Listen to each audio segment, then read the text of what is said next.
ठीक है। तो that is the series generator. तो सीरीज जनरेटर में क्या हुआ, जो फील्ड वाइंडिंग है वो सीरीज में कनेक्टेड है आर्मेचर के साथ, इसलिए इसका नाम है सीरीज जनरेटर। इसमें जो करंट के बीच रिलेशन है वो तीनों इक्वल होगा, क्योंकि सीरीज में कनेक्टेड होने की वजह से सेम करंट फ्लो होता है सीरीज सर्किट में। दूसरा क्या है, बैक ईएमएफ जो है वो B plus I A into R A plus R A C होगा, क्योंकि यहाँ का रेजिस्टेंस और यहाँ का रेजिस्टेंस सीरीज में कनेक्टेड है। तो जानते हैं कि सीरीज में रेजिस्टेंस क्या होता है, एडिशन होता है, इसलिए are A plus R A सी हो गया। अब यहाँ पे मैकेनिकल पावर डेवलप्ड फार्मूला होता है ई बी इंटू आई ए। तो यहाँ पुटअप कर देंगे वैल्यू, तो आपका आ जाएगा भी into I A plus I A square R A plus R A C होगा। तो दो तीन मैथमेटिकल टर्म है जो कि एग्जाम में मान लो न्यूमेरिकल आता है, तो इस पे पुटअप करके हम लोग आसानी से निकाल सकते हैं। ठीक है। अब बैक ईएमएफ क्या होता है पता चल गया ना। बैक ईएमएफ क्या करता है, अप्लाइड वोल्टेज का अपोज करता है। ऐसे ही देखो ना, डायरेक्शन से पता चल जाएगा, ये डायरेक्शन उधर है, वोल्टेज तो इधर से दे रहे थे हम, तो इसलिए वोल्टेज को जो अपोज करता है वही तो बैक ईएमएफ, जो अप्लाइड वोल्टेज का अपोज करे वही बैक ईएमएफ वाला। ठीक है। तो ये हो गया सीरीज जनरेटर की बात। तो सीरीज जनरेटर का कहाँ यूज करते हो, बोलो सीरीज जनरेटर कहाँ यूज करते हैं।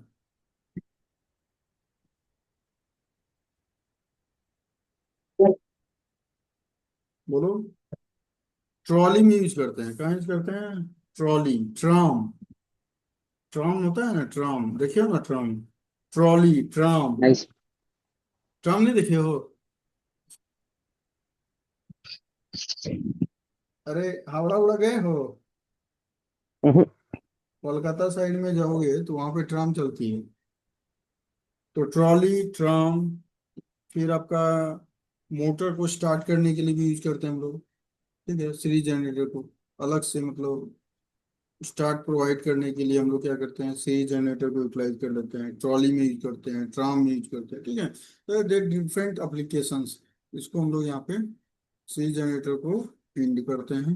अब चलते हैं, last is the compound generator. Last क्या है, compound generator.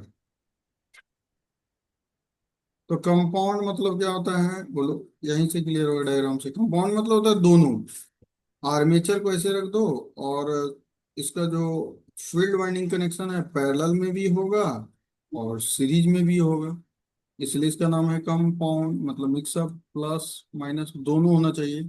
Series field winding भी होगा तो यहाँ आर ए सी हो जाएगा, यहाँ क्या हो जाएगा, आर एस एच हो जाएगा। यहाँ से करंट निकलेगा तो क्या होगा, आई ए। तो इधर कौन सा करंट जाएगा फील्ड में, तो मतलब ये जाएगा आई एस एच। इधर कौन सा करंट जाएगा, आई एस ई हो जाएगा, सीरीज है। और यहाँ का रेजिस्टेंस आर एस सी है, यहाँ का resistance R S H. Back में प्रोड्यूस होगा, दैट इज कॉल्ड ईबी। और ये तो वोल्टेज, अप्लाइड वोल्टेज है, भी क्या है, अप्लाइड वोल्टेज। तो that is the case for compound generator.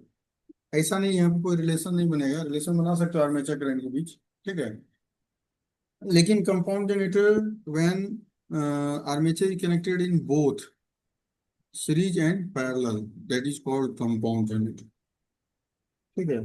Compound generator का जो यूज है वो लेबोरेटरी में तो करते हैं, तो लेबोरेटरी तो कॉमन चीज है। ठीक है। फिर देखिए, कंपाउंड जनरेटर का जो हम लोग यूज करते हैं, तो वो हम लोग लिफ्ट लिफ्ट देखे हो, लिफ्ट यूज करते हैं, क्रेन में यूज करते हैं। ठीक है। ट्रेन में भी यूज किया जाता है।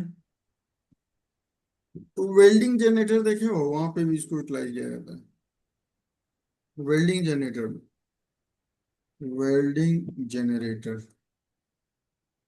ठीक है। फिर कहाँ यूज करते हैं, ट्रेन में यूज करते हैं। फिर आपका क्रेन बोल सकते हो, लिफ्ट बोल सकते हो। तो देर आर डिफरेंट एप्लीकेशंस। ठीक है, of compound generator, various applications of compound generator. तो ये सारा मैंने डायग्राम के साथ ड्रॉ करके बता दिया। ठीक है। इसको अगर क्लासिफाई करोगे कंपाउंड जनरेटर को, इसका भी दो टाइप होता है, एक होता है शॉर्ट शंट कंपाउंड, एक होता है लॉन्ग शंट कंपाउंड। अगर एग्जाम में तुमको लिखने का मन है तो इसका भी दो टाइप है। एक शॉर्ट शंट कंपाउंड होता है, शॉर्ट शंट कंपाउंड, और दूसरा होता है long shunt compound, long shunt compound. ठीक है, तो ये these are the different types. और इसको भी दो पार्ट में ब्रेक कर दिया गया है, एक कम्युलेटिव कंपाउंड होता है, एक डिफरेंशियल कंपाउंड होता है। एक कम्युलेटिव कंपाउंड जनरेटर होता है, एक डिफरेंशियल कंपाउंड जनरेटर। तो बस इतना लिख दोगे इनफ है एग्जाम में। ठीक है, थोड़ा सा डायग्राम ड्रॉ कर दोगे तो एग्जाम में फुल मार्क्स मिल जाएगा। ओके, और देखो सिलेबस क्या है, आगे चलो। ये सब है parallel operation of DC generator. Parallel operation ना, पैरेलल ऑपरेशन क्यों करते हैं ये भी जानना होगा। ठीक है, किसी चीज को जैसे पैरेलल ऑपरेशन ऑफ ट्रांसफार्मर कभी पढ़े थे यार, तो बेसिक ट्रिपल ई में पढ़े होंगे कभी। पैरेलल ऑपरेशन क्यों करते हैं बताओ तुम, व्हाई यूज पैरेलल ऑपरेशन। मान लो, देखते हो ट्रांसफार्मर, देखना एक पोल में दो ट्रांसफार्मर ऐसे, एक यहाँ पर लगा रहता है, एक यहाँ पे ऐसे लगा रहता है, देखे हो कभी आसपास में। हाँ सर। हाँ सर। देखे हो, कौन कौन देखे हो इसमें आसपास में, देखना दो ट्रांसफार्मर एक साथ लगा रहता है ऐसे, पोल में हम्म। ऐसे खड़ा रहता है, मतलब ऐसे बैठा दिया जाता है उसको। क्या रीजन क्या है बताओ तुम। इसे बोलते हैं पैरेलल ऑपरेशन। पैरेलल ऑपरेशन में टर्न्स रेशियो, वोल्टेज रेशियो, सब कुछ मतलब फेज सीक्वेंस सब कुछ सेम रखा जाता है। पैरेलल ऑपरेशन का एक रीजन यही है, मान लो ये ट्रांसफार्मर खराब हो गया तो ये ट्रांसफार्मर इसको प्रोवाइड करेगा। इससे क्या होगा, कंटिन्यूअस सप्लाई मिलता रहेगा, पावर इंटरप्ट नहीं होगा। ठीक है, इसलिए पैरेलल ऑपरेशन किया जाता है। ठीक है?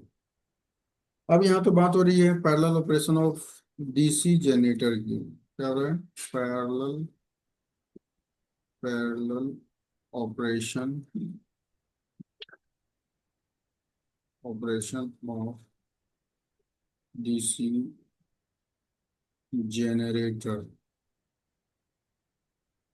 ठीक है, तो parallel operation of DC generator क्यों करते हैं। ठीक है, देखो सिंपल सा कॉन्सेप्ट अभी बताएं। जैसे ट्रांसफार्मर में जब दो या उससे अधिक डीसी जनरेटर को एक साथ जोड़कर किसी समान लोड, किसी मतलब एक जैसा लोड को बिजली मतलब इलेक्ट्रिसिटी को अगर दिया जाता है, तो इसे इसे क्या बोलते हैं, पैरेलल ऑपरेशन ऑफ, मतलब इसको ही पैरेलल ऑपरेशन बोलते हैं। तो डीसी जनरेटर को ले रहे हैं, पैरेलल ऑपरेशन डीसी जनरेटर हो जाएगा। ट्रांसफार्मर लेंगे, पैरेलल ऑपरेशन ट्रांसफार्मर हो जाएगा। फिर एक होता है सिंक्रोनस मशीन में अल्टरनेटर, तो पैरेलल ऑपरेशन अल्टरनेटर भी पढ़ना होता है। कहने का मतलब वही हुआ, जब दो या उससे अधिक डीसी जनरेटर को एक साथ ऐड करके हम क्या करते हैं, एक यूनिफॉर्म लोड पे बिजली मतलब इलेक्ट्रिसिटी को प्रोवाइड करते हैं, that is called parallel operation. ठीक है, मतलब इसका मेन ऑब्जेक्टिव क्या है, लोड को आपस में बांट देता है। इसका मेन ऑब्जेक्टिव क्या है, जो लोड है उसको डिस्ट्रीब्यूट करता है। तो डिस्ट्रीब्यूट कैसे करता है, विदाउट एनी इंटरप्शन, मतलब बाधित नहीं होना चाहिए, मतलब कंटिन्यूअस काम होता रहना चाहिए। से ट्रांसफार्मर में क्या पता है कि एक खराब हो जाएगा तो दूसरा ऑटोमेटिक सप्लाई देते रहेगा। इससे क्या होगा, बिजली आपूर्ति बाधित नहीं होगा, नहीं तो आपके घर में लाइन ही नहीं रहेगा। ठीक है, इसलिए पैरेलल ऑपरेशन का मेन उद्देश्य वही है। लेकिन पैरेलल ऑपरेशन का जरूरत क्यों पड़ा, नीड क्या है, व्हाट आर द मतलब कंडीशंस, इसका जरूरत क्यों पड़ा पैरेलल ऑपरेशन करने। ठीक है, एक तो पहला क्या होगा, कोई भी एक जनरेटर अगर मान लो खराब हो गया, एक जनरेटर मान लो, ये जनरेटर है जनरेटर वन, ठीक है, ए है जनरेटर टू। ठीक है, तो अगर ये जनरेटर अपना खराब हो गया, एक जनरेटर खराब हो गया, तो उसमें क्या होगा, जो दूसरा जनरेटर है वो उसका लोड को क्या करेगा, बैलेंस करके रखेगा। अनदर जनरेटर लोड को क्या करेगा, बैलेंस करेगा।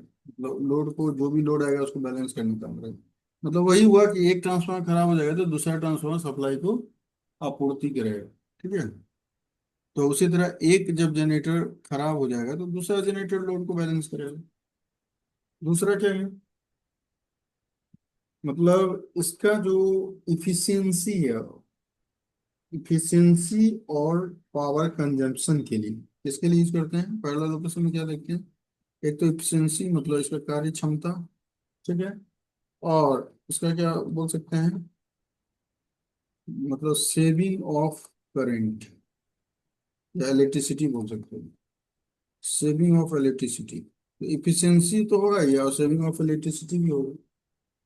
किसके करने से? पैरेलल ऑपरेशन के करने से। इसका जरूरत क्या है? Why use parallel operation? तो इफिशियंसी, जैसे इलेक्ट्रिसिटी को भी सेविंग कर रहा है। ठीक है। पहला केस केस देखे, जनरेटर वाला केस देखा। ओके। एक जनरेटर अगर खराब हो जाएगा तो दूसरा जनरेटर प्रोवाइड किया जाएगा। ठीक है। मतलब और क्या बोल सकते हैं, तीसरा कंडीशन क्या हो सकता है? What is the third condition? ये सब मतलब कॉमन सब चीज है सेंस करने का। ठीक है। थर्ड कंडीशन क्या हो सकता है? अगर लोड में वृद्धि हो जाए, मतलब लोड इंक्रीज कर जाएगा। अगर लोड इंक्रीज कर जाएगा तो जो आप अलग से जनरेटर जो जोड़े हैं, तो जैसे एक जनरेटर यहाँ था और दूसरा जनरेटर यहाँ था, तो एक जनरेटर पे अगर लोड बढ़ गया, इंक्रीज कर गया, तो उस क्या होगा, उसमें हम जो दूसरा जनरेटर को भी ऐड कर सकते हैं। मान लो एक जनरेटर पे लोड बढ़ गया तो दूसरा जनरेटर ऐड करके उसको प्रोवाइड करेंगे। ठीक है। समझ में आ रहा है तीसरा कंडीशन? मान लो एक हाँ जनरेटर सर। पे लोड बढ़ गया तो दूसरा इसको प्रोवाइड करेगा। ठीक है। चौथा कंडीशन क्या हो सकता है? इसको मतलब मेंटेनेंस में बोल सकते हो। मेंटेनेंस में करने के, मान लो एक खराब हो गया, इसका मेंटेनेंस करना है किसी रीजन से, तो दूसरा ऑटोमेटिक यहाँ से ये काम चलता रहेगा। तो एक तरीके से बोल सकते हैं मेंटेनेंस वर्क इजीली होगा।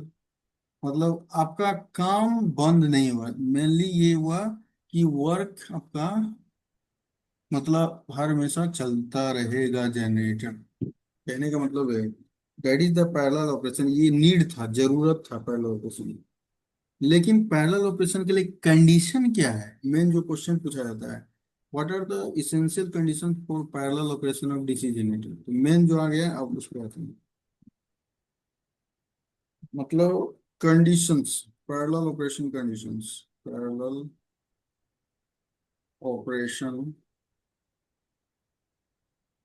कंडीशंस। क्यों करते हैं पैरेलल ऑपरेशन? मतलब क्या कंडीशन होना चाहिए? दो जनरेटर है, तो एक जनरेटर है और दूसरा जनरेटर, इसके लिए क्या कंडीशन होनी चाहिए? तो पहला, देखिए पहला कंडीशन क्या होना चाहिए, इसका जो आपका, देखिए एक तो कंडीशन होना चाहिए प्रॉपर लोड शेयरिंग होना चाहिए। क्या होना चाहिए? लोड शेयरिंग प्रॉपर होना चाहिए। लोड जो शेयर होगा प्रॉपर होना चाहिए, एक जैसा। मतलब प्रॉपर करने मतलब है कोई भी, जैसे मान लो एक जनरेटर तो किसी पे ओवरलोड नहीं होना चाहिए। ओवरलोड होगा तो फिर डैमेज हो जाएगा। ठीक है। तो लोड शेयरिंग क्या होना चाहिए, दोनों के बीच प्रॉपर होना चाहिए। दो जनरेटर है तो दोनों के बीच लोड शेयरिंग क्या होगा, सेम, मतलब सेम एक तरीके से बैलेंस करके होना चाहिए। ठीक है। दूसरा कंडीशन क्या होगा पैरेलल ऑपरेशन होने के लिए? इसका जो VI कैरेक्टरिस्टिक्स है वो क्या होना चाहिए, एक जैसा होना चाहिए। मतलब वोल्टेज और करंट के बीच जो ग्राफ बनेगा वो दोनों का एक जैसा होना चाहिए, ताकि एक समान लोड को डिस्ट्रीब्यूट कर पाए। ठीक है। मतलब एक समान, मतलब यूनिफॉर्म लोड को डिस्ट्रीब्यूट कर पाए, यूनिफॉर्म लोड डिस्ट्रीब्यूशन। ठीक है। तीसरा क्या हो सकता है? थर्ड कंडीशन क्या हो सकता है आपका? पोलरिटी। इसका क्या होना चाहिए? ये तो सभी जगह ट्रांसफार्मर में जब पढ़ोगे तो उसमें भी आएगा, सेम पोलरिटी होना चाहिए। क्या होना चाहिए? Same polarity, very important condition. Same polarity होना चाहिए। अगर पोलरिटी सेम नहीं हो तो क्या होगा? अगर पोलरिटी सेम नहीं हुआ तो क्या होगा? स्पार्किंग हो सकता है। ठीक है। क्या हो सकता है? स्पार्किंग। स्पार्किंग हो तो फॉल्ट हो जाएगा। और क्या होना चाहिए? वोल्टेज दोनों का सेम होना चाहिए। दोनों जनरेटर का जो टर्मिनल वोल्टेज है वो क्या होना चाहिए? सेम, तो इक्वल वोल्टेज यानी इक्वल टर्मिनल वोल्टेज। तो there are four important conditions for parallel operation of क्या, डीसी जनरेटर। तो एक तो ये वेरी इंपॉर्टेंट है, इक्वल टर्मिनल सर एक वोल्टेज बार दोनों का। यूनिफॉर्म लोड डिस्ट्रीब्यूशन समझा दीजिए ना। बोलो। सर वो 2 नंबर पॉइंट है ना, यूनिफॉर्म लोड डिस्ट्रीब्यूशन। ये वाला हाँ यूनिफॉर्म सर वो लोड समझ में। यूनिफॉर्म लोड डिस्ट्रीब्यूशन करने मतलब क्या है कि जो जनरेटर, दो जनरेटर है ना, एक ये है एक ये है। तो मान लो इस जनरेटर पे लोड अगर ज्यादा हो जाएगा तो ये तो फिर डैमेज हो जाएगा ना ये। तो इसलिए ऐसा लोड का डिस्ट्रीब्यूशन होना चाहिए ताकि किसी को प्रॉब्लम ना हो, कोई एक जनरेटर पे ओवरलोड ना हो। जैसे मान लो, क्या एग्जांपल दें, एक सिंपल सा एग्जांपल है कि दोनों पे लोड क्या होगा, बैलेंस होगा। मतलब किसी को, जैसे दो लड़का है तो एक लड़का को हम ज्यादा काम दे दिए और एक लड़का को कम दिए, कम काम दिए, तो ये हो गया अनबैलेंस। ये हो गया अनबैलेंस। हमको क्या करना है, बैलेंस बना के रखना है। इसको भी यही काम, मतलब 1 घंटे का काम दिए हैं तो इसको भी 1 घंटे का ही काम देना है। ऐसा नहीं कि इसके साथ पार्सलिटी करके इसको 2 घंटे का काम दे देंगे। ठीक है। तो ये हुआ बैलेंस करना, मतलब यहाँ पे लोड का बैलेंसिंग हो रहा है, मतलब ओवरलोड नहीं होना चाहिए। ओवरलोड होने की वजह से डैमेज हो जाएगा, तो मेरा क्या होगा, प्रॉब्लम हो सकता है। उससे बचने के लिए हम लोग क्या करते हैं कि इसका यूनिफॉर्म लोड का डिस्ट्रीब्यूशन करते हैं। मतलब जो दोनों पे जो लोड है वो क्या होगा, एक जैसा होना चाहिए, सेम। ठीक है, क्या होना चाहिए, एक जैसा लोड आपको यहाँ पे शेयरिंग होना चाहिए। प्रॉपर लोड शेयरिंग बोल सकते हो, यही लोड डिस्ट्रीब्यूशन भी बोलो। क्लियर हुआ 2 नंबर। हाँ सर। हाँ ठीक है। तो दैट आर द 4 कंडीशंस, ये वेरी इंपॉर्टेंट है, 4 को लिख दो एग्जाम में, बस नंबर मिल जाएगा। ठीक है। तो ये according to your syllabus unit 1 आपका भी ये कंप्लीट हो गया। ठीक है। मतलब ये डीसी जनरेटर एंड क्या था, ट्रांसफार्मर का जो सिलेबस है उसका यूनिट 1 कंप्लीट। तो हम लोग 2 पेपर का यूनिट कंप्लीट कर लिए। ठीक है। यूनिट 1 2 पेपर का कंप्लीट हो गया है। कौन कौन, पहला है तुम्हारा एडी, एनालॉग डिजिटल इलेक्ट्रॉनिक्स। दूसरा है डीसी जनरेटर एंड ट्रांसफार्मर। अच्छा, मेजरमेंट का हुआ था क्या, नहीं शायद नहीं हुआ, तो देखना होगा। नहीं हुआ सर। नहीं एक ही हुआ ना। क्लास हुआ उसका। हाँ तो उसका क्लास होगा, कल लेंगे फिर। ठीक है। तो 2 क्लास, 2 का कंप्लीट हो गया है। मैंने इसका कर दिया है, एडी को बना दिया है। ठीक है, यूनिट 1 को मतलब अपडेट करना था तो एडी को बना दिया है। ठीक है। और डीसी जनरेटर एंड ट्रांसफार्मर का हम सोच रहे हैं कल ही दोनों को दे देंगे। ठीक है। एडी बन चुका है लेकिन अब जब सेंड करेंगे दोनों को एक साथ सेंड कर देंगे। ठीक है, इसको थोड़ा सा अपडेट करना है, ये तो अपडेट हो गया है। अपडेट ठीक है मीन्स सर, क्या। दोनों सेंड कर। हाँ दोनों को एक साथ सेंड कर देंगे। अपडेट मतलब उसमें कुछ मान लो जो चेंजिंग हुआ है उसको हम थोड़ा एडिट कर देते हैं। ठीक है। पीडीएफ में मिल जाएगा तुमको नोट्स। जैसे क्लियर है दे तो। देते ना तो अच्छा रहता, अब प्रिंट बिल्कुल करा कल के हम मिल जाएगा, लोग कल मिल पढ़ते। जाएगा, कल श्योर शॉट मिल जाएगा तुमको। ठीक है। ठीक है सर।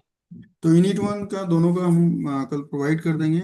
और मैं जो पढ़ा रहा हूँ सर ना, मैं बोल रहा हूँ कि आप यूट्यूब जरूर देखिए, लिंकअप सारा कुछ हम वहाँ प्ले लिस्ट डाले हुए हैं। जिसका क्लास छूट भी जा सर रहा है। बोल रहे, बोलो। सर आईजीएस का भी क्लास बहुत दिन से नहीं हुआ है, उस वो तो भी आईजीएस करके कल चाह रहे करेंगे हैं। ना हम लोग। आईजीएस और हाँ। आईजीएस करेंगे और इसका करेंगे, क्या बोलते हैं, मेजरमेंट। और सर बोल रहे थे जनरेटर अभी जैसे खत्म हुआ ना डीसी जनरेटर, क्या, तो हाँ। ट्रांसफॉर्मर ट्रांसफॉर्मर स्टार्ट कर दिया क्योंकि कॉलेज में भी वही हो रहा है तो अच्छा रहेगा। हाँ तो कोई प्रॉब्लम नहीं, जो बोलोगे अकॉर्डिंग टू योर, तुम लोग जो डिस्कस करोगे हम पढ़ा देंगे, हमको कोई प्रॉब्लम नहीं, हम कहीं हाँ से सर। बोलोगे कहीं से पढ़ा देंगे। हाँ ट्रांसफॉर्मर स्टार्ट कर देते सर, जैसे ठीक है। इंटरनल में भी हेल्प होता, पढ़ ठीक है, लेते तो। तो ट्रांसफॉर्मर स्टार्ट कर देंगे नेक्स्ट। अच्छा है ठीक है। तो सिंगल फेज 3 फेज पढ़ना है तुमको, transformer single phase. Yes sir. Easy है ट्रांसफॉर्मर, एसी मशीन है, स्टैटिक मशीन है, बहुत अच्छा लगेगा, इंटरेस्टिंग है। सबसे ज्यादा एफिशिएंसी किस मशीन का होता है,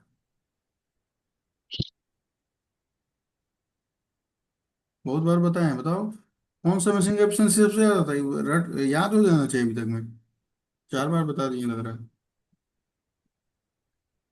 अरे कौन सा मशीन का सबसे ज्यादा एफिशिएंसी होता है, ट्रांसफार्मर का कि मोटर का कि जनरेटर का, या फिर इंडक्शन मोटर का कि। सर बोलो। अरे भूल जाते हो तुम लोग। बोलो बोलो। बोल रहे सर। भूल गया। अरे भूलना नहीं, याद करो, याद नहीं करना, कॉन्सेप्ट है। ये स्टैटिक मशीन होता है, ये स्थिर है, ये मूविंग है, तो किसमें लॉस ज्यादा होगा। सर मूविंग में इसमें लॉस हाई होगा। ज्यादा होगा। मूविंग में और लॉस रोटेटिंग ज्यादा में होगा, हाई होगा। और इसमें लॉसेस कम होगा। ये तो दिमाग लगाने वाला, ये लॉसेस कम होगा तो लॉसेस ज्यादा तो इफिशिएंसी कम, और लॉसेस कम तो इफिशिएंसी ज्यादा है। तो याद रखना, ये क्वेश्चन है गवर्नमेंट जॉब में पूछा जाता है, बहुत रिपीटेड क्वेश्चन है, इंटरव्यू में का भी क्वेश्चन है। किस मशीन का एफिशिएंसी सबसे ज्यादा होता है? तो ट्रांसफार्मर, एकदम बिना देखे आम उन करके डायरेक्ट बोलो, ट्रांसफार्मर का एफिशिएंसी सबसे ज्यादा होता है। ठीक है, एग्जाम में इंटरव्यू में सब जगह पूछा जाता है, मेरा एक्सपीरियंस है क्योंकि हम भी बहुत एग्जाम निकाले हुए हैं। फाइनल में थोड़ा सा नहीं हुआ, नहीं हुआ क्या, थोड़ा सा प्रॉब्लम हुआ है। बहुत एनएचपीसी, क्या बोलते हैं, पीजीसीआईएल, ओके, फिर असिस्टेंट प्रोफेसर, बहुत कुछ है, छोड़ो ये सब बात। तो यहाँ पे जो क्वेश्चन पूछा जाता है हमको याद है, क्या क्या पूछा जाता है इंटरव्यू में, तो हम बता दिए तुमको यहाँ। लॉसेस ज्यादा हो तो एफिशिएंसी कम, लॉसेस कम होगा तो एफिशिएंसी ज्यादा। तो इसका परसेंटेज एफिशिएंसी 97 to 99% तक है, 1% लॉस हो जाता है। आयरन लॉस या कॉपर लॉस बोलते हैं। ट्रांसफर पढ़ाएंगे तो और तुमको इंटरेस्ट लगेगा, बहुत अच्छा लगेगा। ठीक है। ठीक है सर। और कुछ, एनी क्वेरी? नहीं, नो सर। इंपॉर्टेंट क्वेश्चन जब बताने का होगा ना तो एकदम बेहिचक बताएंगे, और वही क्वेश्चन आएगा भी। अब सबको बोल देना, सर इससे पता चले सर सेट करते हैं क्वेश्चन क्या। ऐसा नहीं कुछ है, एक्सपीरियंस के अकॉर्डिंग हम बता रहे हैं कि जो देंगे क्वेश्चन वो लगभग में आएगा ही आएगा। ठीक है। ठीक है, ओके, एंड कर रहे हैं क्लास को। ओके। ठीक ओके सर। ठीक है, चलो स्टॉप।